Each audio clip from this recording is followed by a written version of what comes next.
I'd rather talk about story than kit, you know? I mean, it's kind of like somewhat of a necessary evil. It's like...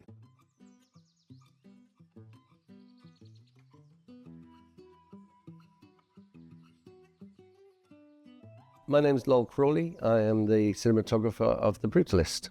From my studies, it was an evolution really from art to photography, and then photography to moving image. I studied in Newcastle in England, and they had a 16mm filmmaking course there. And then I came out and had a pretty clear idea I wanted to be a cinematographer. And then I worked my way up, you know, from camera trainee to loader and ACs, and then, yeah, finally got a break.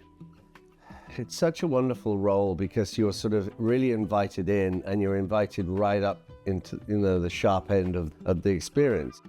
It's a real pleasure and a privilege.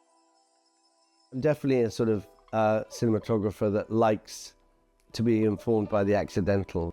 I prefer real locations, I prefer restrictions, and then I'll sit in that location for some time and I'll be like, okay, I can tell the story this way in this moment, you know. I mean, I can take it right back to when I was a kid.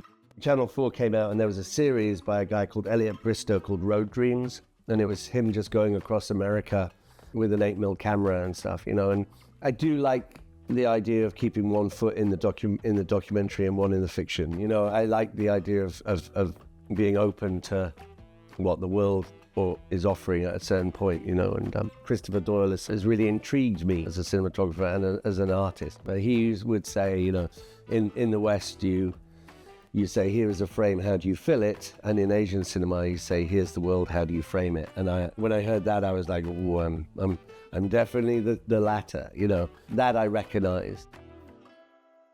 Cinematography has always kind of owed a debt to photography, and there's sort of the celebration of like the rich blacks and things like that. I've become like increasingly interested in pictorialism, like early 20th century photographic movement, in the sense of sort of breaking down the image in some way. Brady and I, we really tried to sort of distress the stock a little bit. You know, like I say, underexpose it and push process it and things like that, just so you get just an image that feels more akin to a painting, I suppose, than a photograph.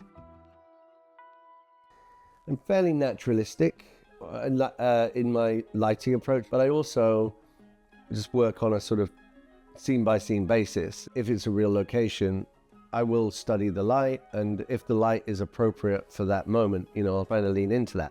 In The Brutalist, there's one shot where Laszlo Toth is shoveling coal. Isaac de Boncolet's character is in the midground. It was a handheld scene, so I just kind of ran back for the wide and got this wide moment. There's a kind of concrete works or something, you know, and it looks like a backdrop from the 1950s or something. And I wasn't lighting the scene, but it has this kind of like Hopper-esque quality to the shadows, and it was just luck of when we came to shoot it, you know. So lots of things that came together. It's an extraordinary image in that it just is much more akin to a painting than a photograph.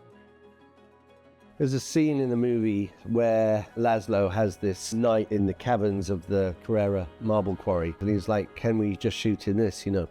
And so sometimes in a case like that, it's not about imposing, and I wouldn't want to impose, you know, like it would be ludicrous to be shown a location that they love and then be like, oh great, and now I'm going to make it feel completely different. Sometimes you have to know when to leave the truck shut, you know, and respect the space, and that's just as valid. And so I kind of like just elevated the bulbs by increasing the wattage, like photo floods or something like that. And then it might appear you're doing nothing, but you're doing a lot by not screwing up what's already there, you know. The thing is, with Brady, it's like, it is the third film we've done together, and a lot of the cast are the same. So we are a bit of a kind of traveling troupe. We're very rigorous on the work, but we really enjoy each other's company as well. And if you can get to that level of filmmaking where the work is really good and the company is great, you know, it's an absolute pleasure, you know.